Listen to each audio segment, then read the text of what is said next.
1857 का समय था। अंग्रेज अपनी शक्ति के चरम पर पहुंच चुके थे। वो पूरे भारत को अपनी मनमानी से नियंत्रित कर रहे थे। लेकिन यही वह दौर था जब भारत की धरती ने अनेक वीरांगनाओं को जन्म दिया, जिन्होंने अंग्रेजों के घमंड को चकनाचूर कर दिया। रानी लक्ष्मीबाई जैसी महान वीरांगना के संघर्ष के बीच लखनऊ की धरती पर एक और शेरनी ने जन्म लिया था, ऊदा देवी। अंग्रेज जब भी उसे देख पाते, उनकी रूह कांप उठती। युद्ध के दौरान ऊदा देवी ने अकेले ही एक ऊंचे पेड़ पर चढ़कर बंदूक थामी और 36 अंग्रेज सिपाहियों को मौत के घाट उतार दिया। उसकी बहादुरी देखकर दुश्मन भी हैरान रह गए। इतना ही नहीं, अंग्रेजों का कमिश्नर भी उसकी वीरता को सलाम करने पर मजबूर हो गया। लेकिन ऊदा देवी की कहानी यहीं खत्म नहीं होती। बचपन से ही उसने अंग्रेजों की क्रूरता देखी थी और तभी से उसके दिल में विद्रोह की ज्वाला भड़क उठी थी। उसने न सिर्फ अपने पति संग विद्रोह किया, बल्कि औरतों की एक टुकड़ी तैयार कर अंग्रेजों को ललकारा। ऊदा देवी सिर्फ एक योद्धा नहीं थी, बल्कि भारतीय स्त्रियों की शौर्य गाथा की जीवित मिसाल थी। उनकी कुर्बानी और साहस आज भी हमें याद दिलाता है कि आजादी सिर्फ एक सपना नहीं थी, बल्कि लाखों बलिदानों का नतीजा थी। तो चलिए जानते हैं वीरांगना ऊदा देवी की कहानी।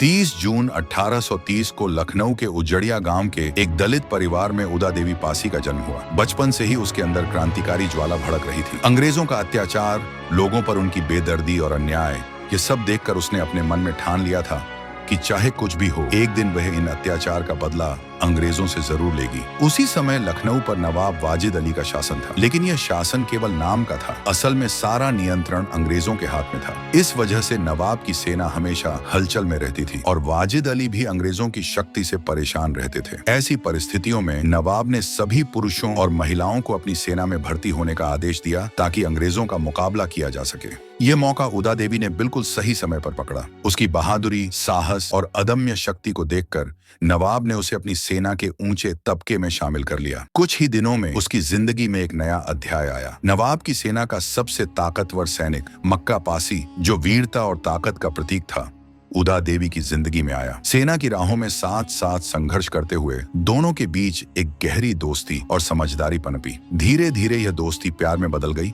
और अंततः उनका विवाह हुआ। नवाब की सेना अब पूरी तरह से ताकतवर हो चुकी थी। एक तरफ मक्का पासी पुरुष सैनिकों के साथ खड़ा था, उसकी आंखों में साहस और दृढ़ता झलक रही थी। दूसरी तरफ ऊदा देवी अपनी महिला सैनिकों के साथ खड़ी थी। उसके चेहरे पर निडरता और आत्मविश्वास साफ दिखाई दे रहा था। मक्का पासी और ऊदा देवी दोनों शांत स्वभाव के थे, पर उनके दिलों में एक दूसरे के लिए गहरी मोहब्बत थी। दोनों की नजरें अक्सर एक दूसरे को ढूंढती। लड़ाई और रणभूमि के बीच भी उनके दिलों की धड़कनें एक साथ गूंजती थी। उनका प्यार केवल उनके लिए नहीं था, बल्कि उनके सैनिकों और उस उम्मीद के लिए भी था जो वह अपने देशवासियों के लिए लेकर खड़े थे। लेकिन वहीं दूसरी तरफ अंग्रेजों की निर्दयता और क्रूरता छाई हुई थी। अवध के खजाने में अंग्रेजों की निगाह थी और पूरे देश में विद्रोह की लहर उठ रही थी। लोग अंग्रेजों के अत्याचार और जुल्म के खिलाफ आवाज उठा रहे थे, पर अंग्रेजों की क्रूरता की वजह से हर कदम पर डर और कष्ट भी साथ था। उनकी नजरें सिर्फ शक्ति पर थीं, इंसानियत और न्याय की कोई कदर नहीं थी। ऊदा देवी और मक्का पासी जानते थे कि यह सिर्फ एक लड़ाई नहीं थी, यह उनके देश,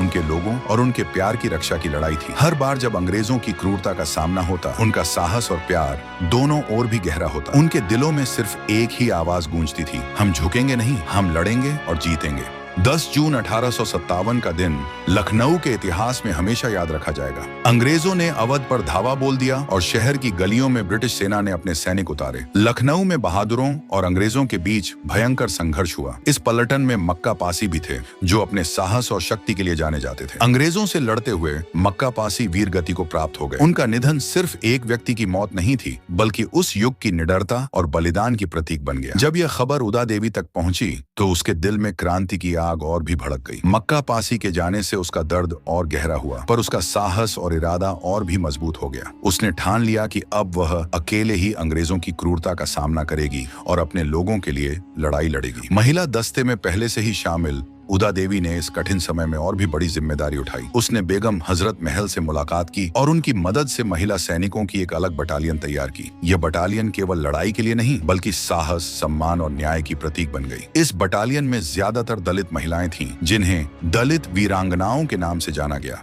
ये महिलाएं न केवल हथियार उठाने वाली सैनिक थीं, बल्कि उनके भीतर देशभक्ति और निडरता की ज्वाला जल रही थी। हर कदम, हर निर्णय और हर लड़ाई में उनका हृदय केवल एक बात कहता था, हम झुकेंगे नहीं, हम जीतेंगे और हम अपने लोगों की आजादी के लिए लड़ेंगे। लखनऊ का सिकंदर बाग इतिहास की वह धरती जहां 16 नवंबर 1857 को भारतीय शौर्य और अंग्रेजी क्रूरता के बीच भयंकर संघर्ष हुआ। सार्जेंट काल्विन कैम्पबेल की अगुवाई में ब्रिटिश सेना ने बाग में ठहरे हुए भारतीय सैनिकों पर हमला कर दिया, लेकिन उनके सामने खड़ी थी ऊदा देवी और उनकी महिला बटालियन जो पुरुषों की वेशभूषा में युद्धरत थी। ऊदा देवी अपने साहस और निडरता के साथ एक बंदूक और कुछ गोला बारूद लेकर पीपल के पेड़ पर चढ़ गईं। उनके हाथों की ताकत, आंखों की निडरता और हृदय की आग ने अंग्रेजों को हिलाकर रख दिया। उन्होंने हर हमलावर सैनिक पर ताबड़तोड़ गोलियां बरसाईं और सिकंदर बाग के द्वार को बचाने के लिए अपनी जान की परवाह नहीं की।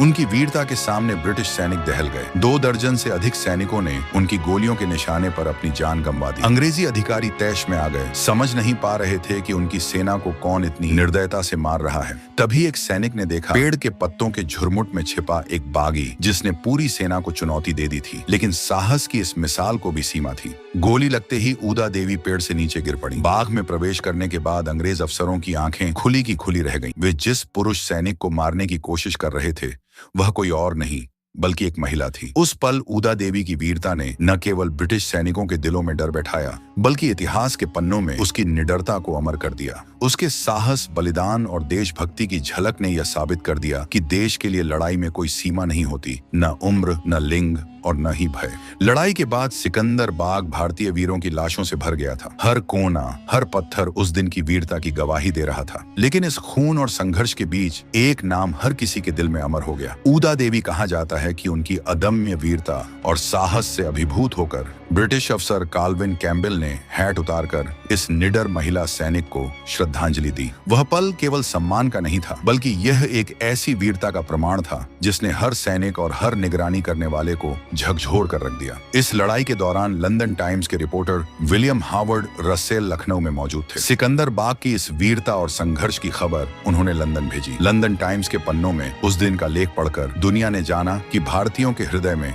स्वतंत्रता के लिए कितनी गहरी आग जल रही थी। आज भी सिकंदर बाग के परिसर में ऊदा देवी की एक मूर्ति उनकी वीरता और बलिदान की याद दिलाती है। हर साल उनकी पुण्यतिथि पर पासी जाति के लोग इकट्ठा होते हैं, श्रद्धांजलि अर्पित करते हैं और उन्हें याद करते हैं। एक ऐसी वीरांगना जिसे न केवल भारतीय इतिहास ने बल्कि हर उस दिल ने याद किया जिसने साहस और निडरता को देखा। ऊदा देवी सिर्फ एक नाम नहीं है, वह उन सभी के लिए प्रेरणा है जो अन्याय और अत्याचार के खिलाफ लड़ाई लड़ने की हिम्मत रखते हैं। उनका साहस आज भी हर भारतीय के हृदय में गूंजता है और उनकी कहानी सदियों तक लोगों को प्रेरित करती रहेगी।